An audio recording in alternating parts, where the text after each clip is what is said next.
Welcome back to my channel. So today we're going to be talking about how to actually love yourself, things I do to build a positive relationship with myself and just feel like more confident.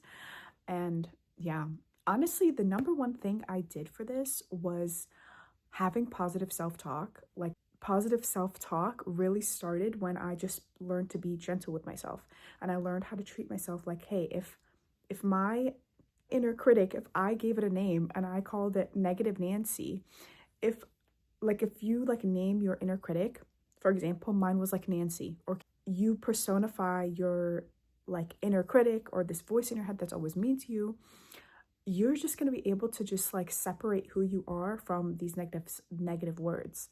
And whenever I catch myself saying, oh my God, like I'm so stupid, why did I do this, or X, Y, and Z, I would literally stop myself and I would say the opposite. And I would just say, no, Nancy, like you can't freaking do that to me. You can't be mean to me.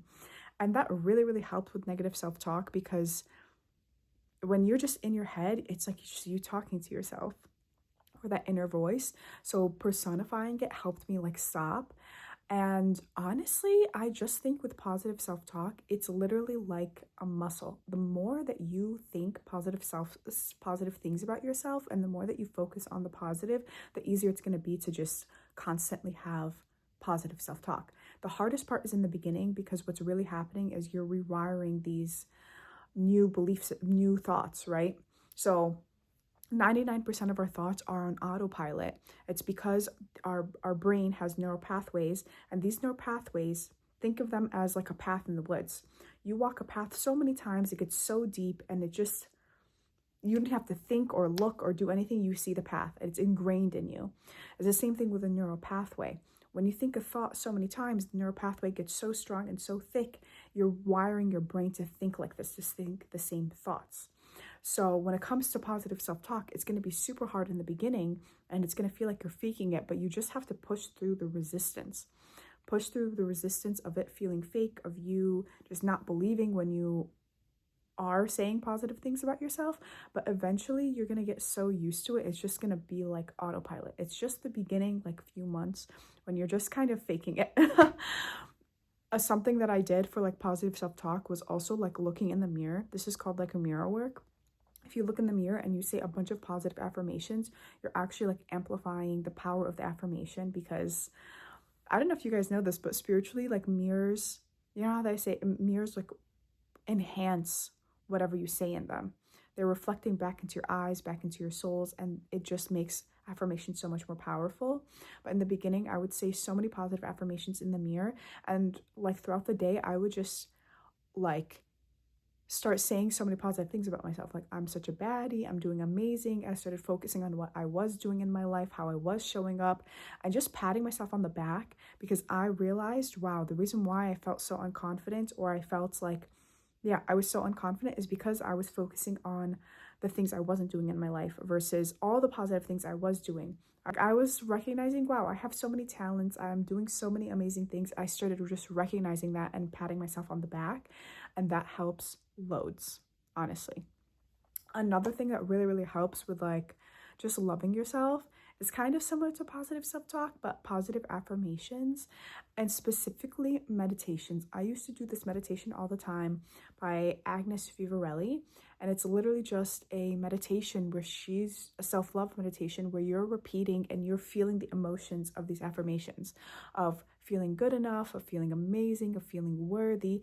And literally, it's so powerful. It's honestly more powerful than just affirmations alone, because the thing that makes affirmations so powerful is the feeling. So connecting to feeling good, connecting to feeling worthy, connecting to feeling like a baddie. It really, really helped. Like, that was one of the most amazing things. And once I started repeating these positive thoughts, like, I'm amazing, I'm so wonderful, people love me, I'm such a baddie, I started attracting people in my life because they were just feeling my vibration and my frequency. Because in manifestation, or in the energetic world, all that matters is your frequency. Like, everyone is you pushed out. It's like a spiritual teaching that you are constantly creating your inner reality. So whatever thoughts and beliefs that you have about yourself, everyone around you is going to bend to. So if you are thinking you're not good enough, or you're ugly, or you're not doing enough, everyone else is going to be reflecting that back to you. And if you are thinking that you're hot and that you're confident and you're amazing, everyone else is also going to be reflecting that back to you. So when I started doing these positive affirmations and these meditations, I literally started having people reach out to me saying, oh my God, do you want to do something? Do you want to hang out? I had more people, honestly, like approach me more too, DM me more, just because I had the feeling and the frequency of being loved, of being chosen, of being enough, of being a baddie. So it's literally 100% your inner world creating your external world. So that really helps just to create a positive feeling state. And that's what you really want, a really positive feeling state of feeling confident, of loving yourself, of feeling worthy. I think those two are like good surface level things, but if you want to get more deeper into why you're not feeling confident, if you are, I don't know, I think above the age of 25 and you're still not feeling confident in yourself, obviously when you're younger, when you're in high school, when you're in college, you're discovering who you are, you don't know who you are yet, so it's harder to feel confident within yourself. But as you get older, it's natural to have more a sense of confidence and a sense of, I don't care what other people think about me. But if you don't, and that's okay if you don't, to get to the root cause of why you're not feeling confident, it comes down to your inner child, because your inner child carries basically the energetic blueprint, and all of your traumas and wounds come down to your inner child, and they're just playing out through our whole entire life.